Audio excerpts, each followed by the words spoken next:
Naglalalike pala 'to, ni-repost pa ni Yorme sa TikTok natin yung mga post natin tapos heart niya. So, kaya nakaka-proud. Sa City Hall nga nung magpunta ako, Galing. nakalagay dito sa mga likod ng mga ng mga tauhan doon. Mayor Isko. Eh sino ba nakaupo? What's up mga kayon? Welcome back pa rin syempre dito lang sa Joe Malone TV. Tunay na balita, walang kinakampihan, sumasalamin sa katotohanan lamang. Hi sa lahat ng viewers ni Joe Malone TV ha. Oh, please subscribe and click the notification button ha. God first.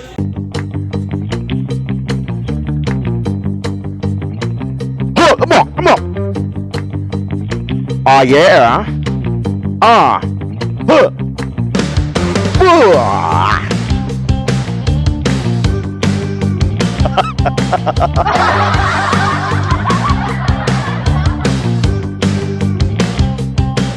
Huh.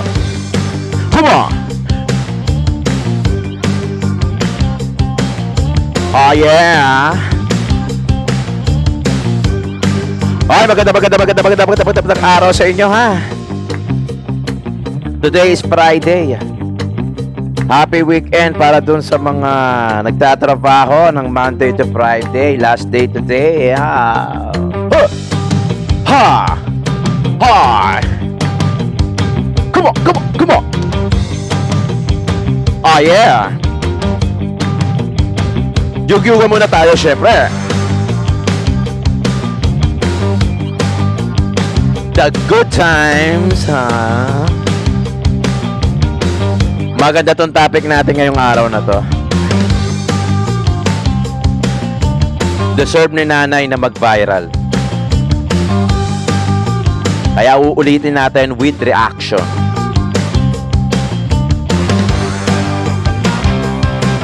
Huh! Huh! Huh! Huh! Huh! Huh! Oh yeah!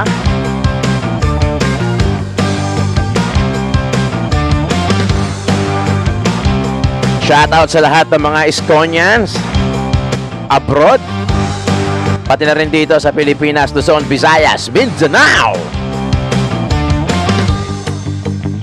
Alright. Come on, come on, come on.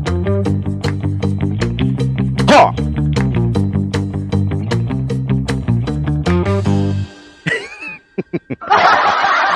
Magandang araw sa inyong lahat. Today is November 29. 2 days na lang, cut off na. Kaya kung bago ka rito sa channel ko, humahabol ka na, mag-subscribe ka na, like and share the video. Tapos i-click mo na yung notification bell para lagi kang updated sa mga videos na ina-upload natin araw-araw.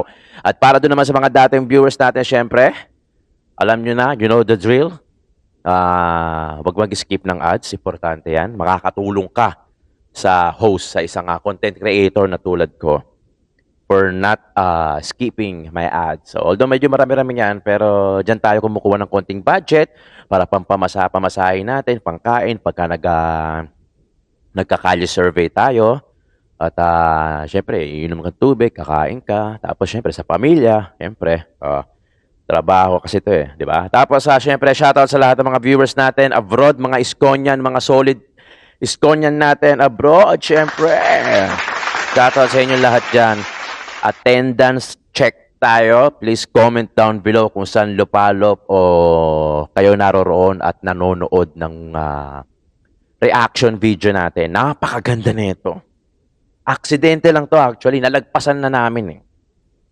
Pero bago yan, syempre, like and share. Huwag mag-skip ng ads. Yung mga bago lang sa channel natin na napadaan na galing sa ibang channel, welcome kayo rito sa reaction video natin. Marami tayong ina-upload araw-araw, may clearing operation, basta anything na in regards to what is going on in Manila, meron tayong upload dyan. Tapos meron din tayong topic, mga iilang topic patungkol sa mga national na nangyayari. Basta anything politics and governance sa Pilipinas, topic natin yan. Pero syempre, huwag natin kakalimutan, yung sinusuportahan natin na si Isko Moreno at masaya tayo ngayong araw na to dahil ngayon ko lang na-check na kagabi pala, 9 hours ago naglalalike pala to, ni-repost pa ni Yorme sa TikTok natin yung mga post natin tapos heart niya. So, kaya nakaka-proud Kasi napatunayan ko lalo na kilala pala talaga ako ni Yorme. Kasi 'di ba nung filing of COC niya nagulat siya.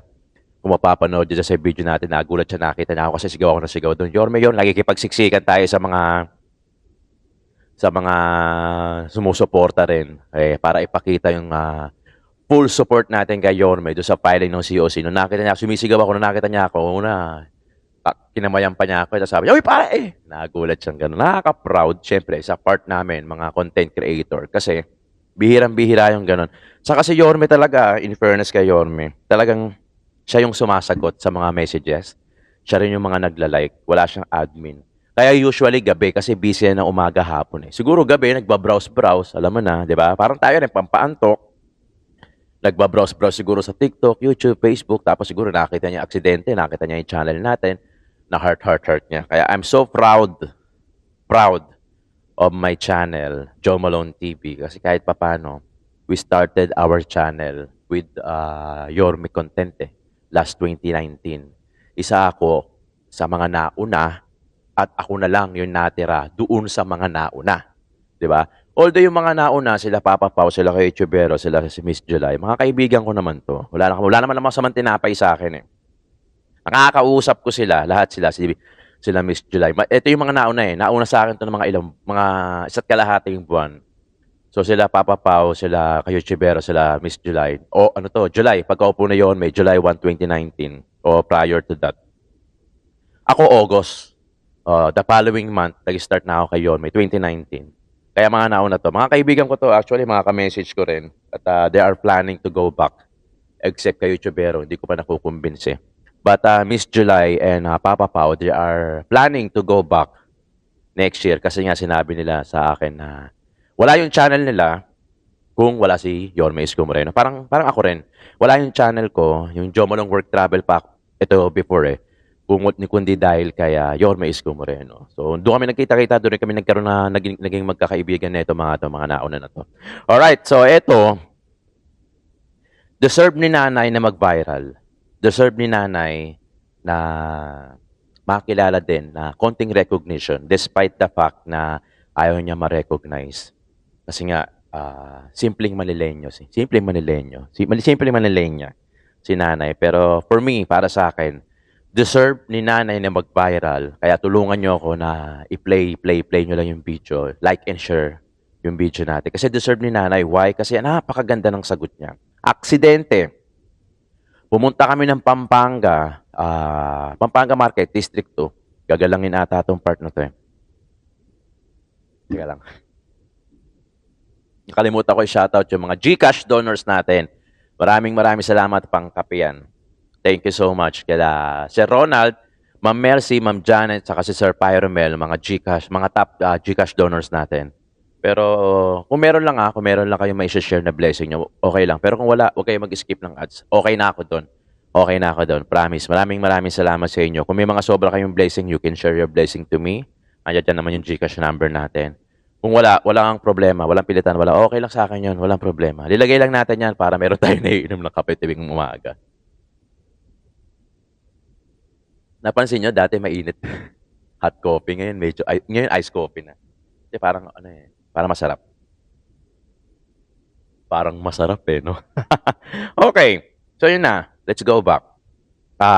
Deserve ni nanay mag-viral kasi napakaganda na sagot niya. Si nanay pala is retired teacher dun sa JP Laurel ata, dun sa Gagalangin. Deserve ni nanay mag-viral not because doon sa pinili niya, but because kung ano yung klase ng pananaw. Prinsipyo, pananaw when it comes to how to vote wisely. 'Di ba? Kaya hiningan ko siya ng opinion kung ano yung masasabi niya. Ang ganda ng sinabi niya. Nagtutugma yung sinabi namin. Kasi I always mention dito sa reaction video natin na ano ba yun? Na hindi lang tulong per se yung kailangan para malutas yung pangunahing problema sa Maynila. 'Di ba? Maynila na lang, huwag na tayong mag-focus muna sa national. Sa Maynila, hindi porket tumulong ka. Hindi ko sinasabing masama tumulong Of course, hindi ko sinasabing masama. Okay tumulong, maganda tumulong. Pero kasi may pros and cons yan. So, gaya na sinabi ni nanay na inaabangan na lang yung tulong. Yung tao ayaw na magbanat ng boto. Ayaw na magsipag. Kasi meron ng inaasahan, 'di ba? Ang problema, okay yung tulong, walang problema. Sa akin din, 'di ba, may tumutulong, may nagpapadala ng GCash doon. Okay, walang problema. Pero ako, nagbabanat ako ng boto. Nagmagawa ako ng content. Pumupunta ako sa mga labas, nagkakalye survey ako. Huwag sana to the point na aasa na lang tayo sa bigay ng tao. 'Di ba? Tapos tayo nakatunganga na lang, hindi na tayo nagbabanat ng boto, hindi na tayo nagsisipag. 'Di ba? Kasi makakasanayan mo 'yun, nakakatamad 'yun, promise.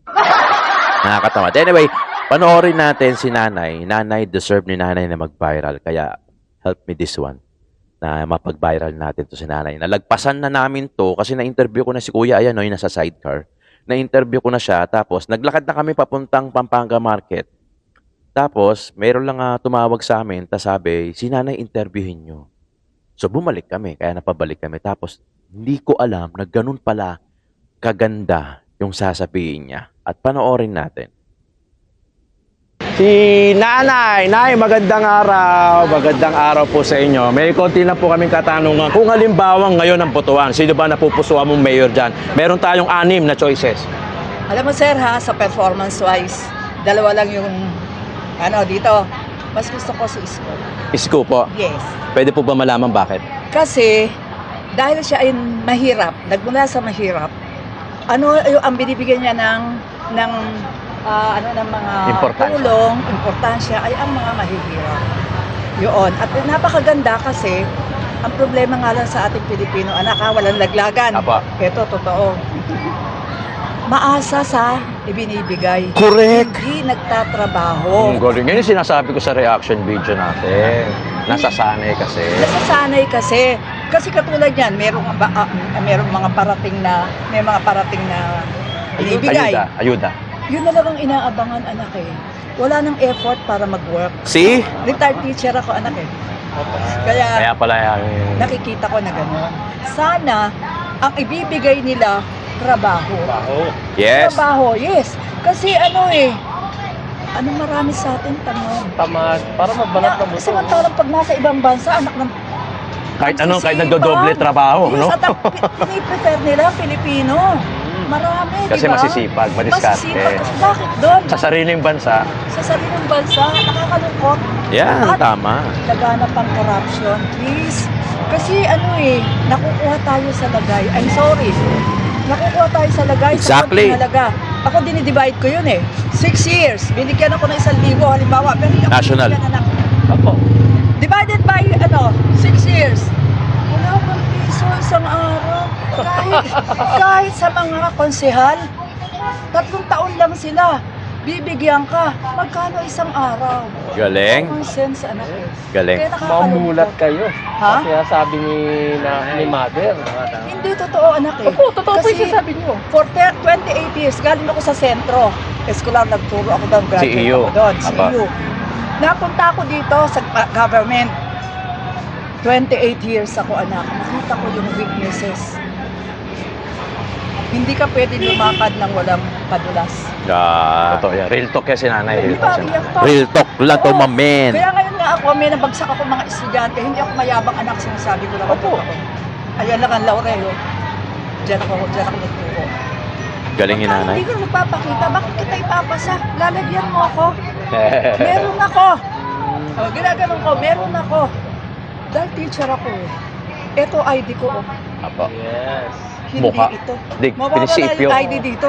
Pero ito, dala mo kahit saan. Hanggang sa pagtanda. Hanggang Galing. mamatay ka. Galing. Paano ka pang hihinayangan pag nawala ka? O sinasabing salamat na wala ka na. Tama. Tita, ito may tanong ako. Ano naman ang masasabi mo doon sa mga malilenyo din na nadadaan sa ayuda ng mga ilang politiko, hindi lang sa lokal, pati na rin sa national. Anong masasabi mo sa ganun na parang nabubulag sila sa mga konting kakarampot na ayuda? Sir, biyaya eh. Alam mo yon, ang sinasabi nga, tanggap lang ng tanggap. Pero wag iboto.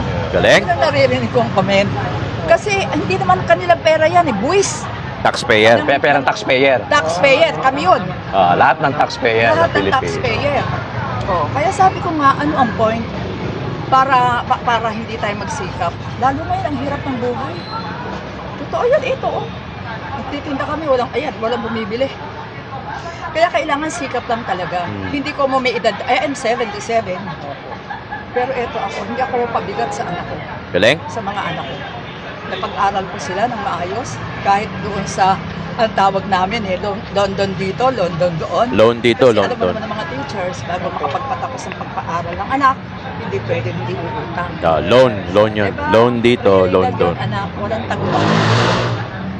Walang taguan. Araling panlipo ng guro ako, anak eh. Ayun ha. History. Tita, sakto. Lagi nanonood sa amin si Yorme Isko Moreno. Baka meron kang mensahe sa kanya. Direkta mo na sa amin. Sige, talaga? Apo. Sa kanya ba yan? Opo.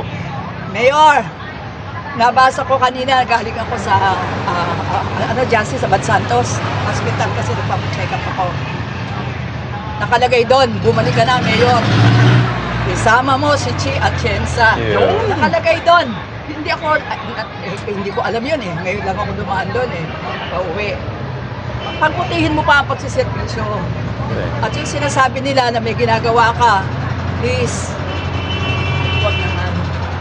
Sinasabi nila yon, ako hindi ko ano yon. Dahil nasabi, alam mo, walang hindi na uulingan pag nasa, nasa pwesto. Eh sana naman, huwag maalis yun. Para naman, maging napakaganda na sinimulan mo. Napakaganda. Sir, walang totoo. Congratulations. Ang dami. Sa City Hall nga, nung magpunta ako, Galing? nakalagay dito sa mga likod ng mga ng mga tauhan doon. Mayor Isko. Eh, sino ba nakaupo? Galing na, Ay, wala pong kaplastikan yun. Apa. Mula sa puso. Bilang guro. Mula sa puso bilang guro. Ang galing tita. Galing? Tita, ano naman ang masasabi mo doon sa mga makakalaban? Mga sumusubo. Mga sumusubok na makakuha Alam ng nyo, pwesto. meron akong kapatid na kagawad. Ngayon, natalo sila kasi siyempre. Ngayon, anong tawag dito? Nagpunta siya sa isa, may nangumbida. 1:30, magkikita-kita tayo doon sa lugar. Alam ko to eh. Dumating 4:30. Natawa ka din. Sabi Politika to eh. nagkukwento Politiko. kasi kami. Sabi niya, paano naman ate yan? Hindi ka pa na iboboto, ganyan ka na. Oh, anong ginawa mo? Umalis ako. Ginagawa kami timawa. Mahirap na nga. Parang nakwento na sa akin yan. Tatay na nakwento na. Parang nakwento na po sa amin yan. Eh, hindi, totoo yun. Kasi nga, May nagkwento rin, 4:30 dumating. tapos yung isang tindera ko dito, Paliwanag ko lang saglit. Meron kasi ako na survey noon before. Hindi ko napakita to dito sa inyo eh. Sabi nila, meron daw isang politiko nangako, alauna pupunta, mamimigay ng mga bigas, ganon delata. Tapos hindi raw dumating ng tamang oras. Dumating daw mga bandang alas 4, 4:30 nga. So nag-confirm lang nung na-interview ko si nanay. Kasi sinabi lang sa amin din ng isang na-interviewin namin eh, na Lilani Calzada TV eh. Nag-confirm ito eh, kaya naalala ko yung kwento sa akin nung nabanggit ni nanay. nagpunta sila. Alam mo ba, binigay 500. Pagkatapos sila, ang tagal, sabi, ginawa nila kami timawa. Exactly. From their mouth, hindi ako kasi hindi naman kami invited pa eh. Galing ni nanay, no? At saka hindi, kung gano'n naman eh, bakit? Huwag naman. Oo. Bababaw na nga tayo eh. Yes. Bababa na. Ayun tita, total retired teacher po kayo. Hingi na lang po ako ng mensahe para doon sa mga Manilenyo na kung paano maging wais, lalong-lalo na pagdating sa pagboto. Kasi tayo Yeah. magluluklok kung sino man yung gusto natin paupuin. Oo. Huwag tayo, at pakiusap ko bilang Galing? Sarap mama panoorin. ng Lang pala. Maynila. Sarap panoorin ng mga ganito, no? Huwag tayong padala sa mga bigay, regalo. Yes. Tanggapin natin kasi binibigyan tayo. Hindi tayo humihingi. Yes. Kaya lang pakiusap, ang iboto ninyo, yung nararapat at karapat dapat. Para naman yung pagbabago na nakita natin dito sa Maynila ay maituloy. Maipagpatuloy. Galing? Kasi hindi naman yung kada lapit mo bibigyan ka eh. Yes. Ang punto dito, yung gamitin natin ang utak natin. Hindi mo, nag-chairman din ako Mula nung magturo ako sa Laurel hanggang mag-retiro ako. Isipin mo, pati patay nakakaboto. Yun ang mahirap sa Hindi, Pilipino, totoo sa yun. Pilipinas. Tapos ang sinasabi Counted sa bilang. Oo. Andre, tsaka bumoboto. Halimbawa, boboto ako. Hindi pala, yung pangalan ng patay ang ilalagay ko. Pero ganun, walang, sana maging maayos, walang kunaibans. Alang-alang sa bayan. Yes. Wala nang kwenta sa Rizal eh. Hindi nga natin kilala kung sino yung mga bayani natin eh. Para sa mga anak apo na to, baka di na natin abutan to. Eh yun na nga, eh anong mangyayari sa Pilipinas? Ibebenta to? Kawawa naman yung mga bayani. At isa pa yun, dapat ang bigyan ng diin ay ang pag-aaral ng history ng Pilipinas. Aralin panlipunan kasi. Araling panlipon. Kasi ako, isipin mo, nung nagtuturo ako, napapahaba. Okay lang po, okay lang po. Isipin mo anak, second year high school. Hindi alam ang mapa ng Pilipinas. Eh, yun lang, nakakalungkot. Nasaan ang Laguna? Nasa Mindanao. Ang ginawa ko doon sa klase na yon, ang ginawa ko, anim kasi kami, sa ang subject namin ay anim kada ano. Alam mo, ang ginawa ko, pinamemorize ko ang mapa ng Pilipinas. Lahat ng region. Lahat Ipag-viral ng- natin to, si Ay, Nanay. wala pa region. Ipag-viral natin to. Tulungan niyo ako rito. Hanggang makarating kay Yorme. Bakit hindi mo kilala ang sarili mong bansa? Exactly. Tama. Bakit ini-enjoy? Bakit ang mga dayuhan nagpupunta rito, nag-enjoy? Nakikita nila magaganda ang tourist spots natin. Bakit tayo hindi natin alam kung saan yun? Hindi natin makita. Oo. Kaya ngayon nung dito mag-retiro ako, kasama ko yung mga co-teachers ko na retired. Nililibot namin tuwing bakasyon ang Pilipinas kasi nakakahiya. Tapos na ako magturo. Ngayon lang ako nakarating na Cebu. Isipin mo. Kanino ko pa ituturo yun? Pero Yung at ganda ng least, Cebu, no? Hindi, ang ganda talaga pala. Anak, Galing. pupuntahan mo lahat. Mayaman ang Pilipinas, in short. Napaka. Parang ngayon daw ang Israel eh. Na bless ng Diyos. Kaya sana nga, maging maayos tayo, maging matuwid. Ipasok sa utak. Babata pa lang, parang Japan. Ang history ng Japan. Ang hapon. Sobra ang kapagmahal sa bayan. Sana ganun tayo. Ayun ang pangarap ko Galing. para sa atin. Ganda. Galing. Maraming salamat, tita. Ano po ang pangalan niyo, tita? Ano ako? Kasiana Abante Gonzales. Taga Batangas po. Maraming salamat po. Shoutout po sa pamilya niyo. Ang galing niyo po. Oo. Ganun din sa inyo. God bless you. Thank you po. Ayun. Ang ano ko lang, ang mga anak, sa ko lang. Ang number one, Yan. may Maganda mga to. asawa na kayo, Apo. Yan. tutukan nyo ang mga anak nyo. At ito ang sasabihin ko pagbuti. No amount of success can equate your failure in your home. Gaano ka mang kayaman kung hindi ka sa mga anak mo, baliwala. Mahirap ka pa rin. Yes. Take it from her. Kaya ako, Take ginawa it ko. from- yun ang take Nag-aral away. ko kahit London dito, London doon. Yes. Kasama asawa ko siyempre. Engineer in fairness. Pinag-aral ko ang mga anak ko. Walang perang marami. Pero may diploma silang lahat at maayos ang buhay nila. Yun ang tunay na success. No amount of success can equate your No failure amount in of your- success Pag ka sa pamilya mo, wala. Can equate your failure Yun at lang home. lagi ko sinasabi. Kahit na kanino sa mga estudyante ko. At ang mga estudyante ko naman, marami sa kanila nasa abroad. At nagpapasalamat, hindi mo kami binuli ng high school. Galing. Sabi ko, syempre, parang kaya sinishare ko lang, in-interview niyo ako. Tama lang Ganitong po. klase, Para mamulat din po ganitong yung mga klase yung kabataan. ano eh. Yung masarap papanoorin eh. Sa interview, yun lang. Hindi Grabe. ako mahilig anak sa naepad, hindi ako naepad. Kahit na ano yung na-achieve ko sa Laurel, hindi ko dinadagdag. Kaya kahit mga anak ko, hindi ko Galing. wala. Tulungan niyo ako dito, ipag-viral natin to. Marami ka na-achieve, ang Diyos ang nakakaalam. Saka yun na-share niyo po yung Kaya yung ganito. yung ganitong klase. Kaya nga sabi nga sa akin ng sabi nga sa akin ng mga estudyante ko, ma'am, alam mo, kada taon iba yung sinasabi ko. 1, isa na lang. Apo. Lapit po kayo. 1, Palayo kasi palayo. why settle for less If you can have the best. Bakit ka mananatili? Kung kaya mo pa Ang umangat. tricycle driver mo, eh pwede mo makamit pag magsisikap ka. So, next, huwag kang titingin sa mga bagay na nakikita mo na. Ang tignan mo yung hindi mo pa nakikita. Tama. May isang sumagot sa akin, alam mo sa Facebook, Ma'am, nasa Europe po ako ngayon. Buti ka pa, ako nasa Pilipinas. Hindi ko narating. Yung maganda yung ganun, anak eh. Tapos meron pa yung, tawag sa meron pa eh. Marami ako sinasabi sa kanila na sila nakakatanda. Galing. Nagsasabihin, Ma'am, ito yung tinuro mo sa akin. Sabi ko, salamat, nakaka-apekto ako sa inyo. Meron ako mga estudyante na sidecar boy ngayon. Kung nag-aral kayo, hindi kayo ganyan. Wala namang masama eh. Kaya lang sana naiangat nyo ang sarili nyo para sa mga anak mo. Yon, sinasabi ko. Kasi family, makakapamilya ako anak. Hindi ako mahilig sa material. Kahit natikman ko din naman yan sa magulang ko. Grade 4 lang ang magulang ko. Ang tatay ko. Pero, tinuruan niya kami ng maayos.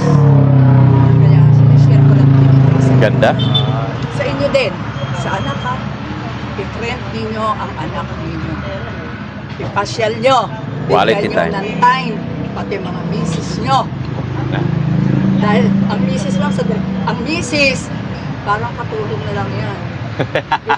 Hindi mo kinukumusta. Hindi ako pakialamera, anak. Apo, ah. apo. Pero, ang bata pa kayo eh. Kumustahin mo naman. Tulungan mo naman. Hindi yung para kang doon. Pagkuhan pagkahain ka. Maghapon pagod na pagod. Walang trabaho asawa ko. Yan trabaho niya. Di ba, Alida? Sa bahay. Sorry. It's a strong word yung totoo. Kaya ako naman hindi. Natuturo. Sa sideline kung ano-ano kapagtapos lang yung anak. Galing. Kaya hindi ako stay sa bahay. Kaya yun ang sinesend ko sa inyo. Mahalin ninyo ang pamilya ninyo. Mahalin ang Kasi uso pamilya. ngayon, may kalabit, Broken family. broken family. Yes. Ang laki anak ng effect sa bata. Sa mga bata. Hanggang sa tumanda yan. Dala nila yan. Exactly, exactly. Curse generation. Generational curse. Maraming Baliktad. broken yan. Sira ang buhay nila. Kaya nakakaawa. Mananagot tayo pag tayo ay napunta sa langit at namatay tayo. Magsusulit tayo, tandaan nyo. Magsusulit tayo sa Panginoon. Natatandaan ko yung isa sa Facebook. Dala-dala maleta ni San Pedro. Sabi nung namatay, ano po ang laman yan? Ikaw. Sabi niya, properties ko po. Hindi. Basta sinabi niya lahat. Nung binuksan, walang laman. Alam mo, sabi, bakit wala ko laman? May ginawa ka bang mabuti? Yeah. Sa kapwa mo? Yeah. May sinabi ka bang maganda? Nangumusta ka ba? Galing. Huwag na yung puro pera eh. Galing. Yung paghalalay. Yes. Pagtulong, pag-share. Thank you, tita. Maraming salamat Galing. po. Marami din salamat. Thank you Manang. po. God bless you. God bless po. God bless you. Ganitong klase yung interview na ang sarap panoorin. Kaya ang haba napansin nyo. Ilang minutes yun? 16 minutes yung buong interview, isang buong content na dapat tanungan lang na sino iboboto mo, sino mayor mo. Pero hindi, napunta doon sa isang conversation, quality conversation na where you can take something away from her, from nanay, na talagang alam mong mautak, maabilidad, kasi gano'n naman talaga dapat, no? Na huwag mong tignan yung mga bagay na nakita mo na. Bagkus tignan mo yung mga bagay na hindi mo pa nakikita. Bakit ka magpo-focus sa mga bagay na nakikita mo na? Where you can focus yourself to the places, to the things na hindi mo pa nakikita, na hindi mo pa na-achieve. Kumbaga, wag ka na doon, wag ka na masyadong mag-stay sa bakod mo. Kasi nasa bakod mo na yan eh. I-focus mo or achievein mo kung ano pa yung wala pa sa bakod mo. 'Di ba? Ito yung sinasabi ko 'di ba? Lagi ko sinasabi na hindi lang hindi lang tulong per se yung pwede nating gawin sa kapwa natin o para ma-resolve yung problema sa buong Kamaynilaan para maluklok ka bilang mayor, 'di ba? Generalize to kahit hindi na sa pagka-mayor, sa sa national na din. Hindi lang tulong kasi nga 'di ba lagi ko sinasabi dito sa mga reaction video natin. Kailangan merong critical thinking, problem solving, decision making para sa mga decisive moments o yung mga biglaang solusyon na quality solution doon sa mga problema na kailangan ng agaran na solusyon. Kumbaga critical thinking na yung solusyon na magagawa mo agad-agad kasi hinihingi na yung solusyon at hindi ka magkakamali, 'di ba? Doon sa solusyon mo na pinresenta mo. Ganun eh. Ganun dapat yung pagiging kailangan may leadership skill. Hindi lang basta kasi namigay ng ganito. I'm talking for sa pangkalahatan generalize na to. Wala akong tinutukoy dito na particular na tao. Na gusto ko general, no? Hindi lang sa lokal, hindi lang sa national na pangkalahatan dapat yung solusyon. Kasi hindi puwedeng tulong lang, okey na tayo, natulungan ka, may sunog dito, natulungan, tapos okey na. Hindi gano'n yun, eh. Kailangan may leadership skill. Ito yung ako nakalimutan ko nga sabihin kay nanay na teacher din ako, eh, 'no. Kung si nanay nagturo sa CEU, ako naman nagturo sa Adamson University. Psychology ang tinuturo ko pati sa ABE diyan sa Legarda. Psychology ang tinuturo ko, major saka minor. Gusto kong sabihin sa kanila na maging mautak pagdating sa pagboboto. Walang problema kung namigay, edi tanggapin mo kasi nga binigay, hindi mo namang hiningi. Ang masama naman yan, binigay na nga sa'yo. Baka sabihin, ang arte-arte mo, binigyan ka na nga tapos ayaw mo pang tanggapin. Pag may binigay, tanggapin. Kasi binigay eh. 'Di ba? Pero maging mautak tayo doon sa papaupuin natin. Malilenyo, please, take away something from nanay na talagang alam mo, may sense yung sinasabi ni nanay. Ipag-viral natin to, tulungan nyo ako dito, like, tapos i-share nyo yung mga video para sa Facebook, kung saan-saan. Para mas malayo pa. Sayang eh. Kung ilan lang tayo makakanood ng sinabi ni nanay, di ba? Sana mapag-viral natin, tulungan nyo ako, i-like, i-share nyo na sa lahat. Nang sa ganun, makarating doon sa mga mangmang na botante na, kasi lack of knowledge eh, di ba? Lack of knowledge, hindi nila alam kung paano sila pipili ng iboboto nila. Akala nila pag tumulong, okay na yun, boboto na nila yun. Hindi ganun. Hindi ganun. Hindi ganun ang pagluklok sa isang mabuting politiko. Dapat tayo wais. Kasi tayo ang magpapaupo. Gaya, ano sinasabi ni Yorme Isko Moreno? Ang pagiging loyal niya doon sa taong bayan, hindi sa mga kapwa politiko niya. Kasi bakit? Kasi ang nagluklok sa kanya taong bayan. Hindi naman yung mga kapwa politiko niya eh. 'Di ba? Kaya Manileño, parang awa nyo na. Kung may ibibigay sa inyo yung isang politiko, tanggapin nyo. Kasi bigay eh. Pero dapat alam nyo kung sino yung iboboto nyo sa next year, May 12. Lalong-lalo na sa lokal, pagka-mayor ng Maynila. Maraming salamat, nanay. Napakaganda na sinabi mo. Maraming salamat sa mga viewers natin. Iskonyan natin na solid. Ipag-viral natin to. Tulungan nyo ako. Tunay na balita, walang kinakampihan. Sumasalamin sa katotohanan lamang. God first.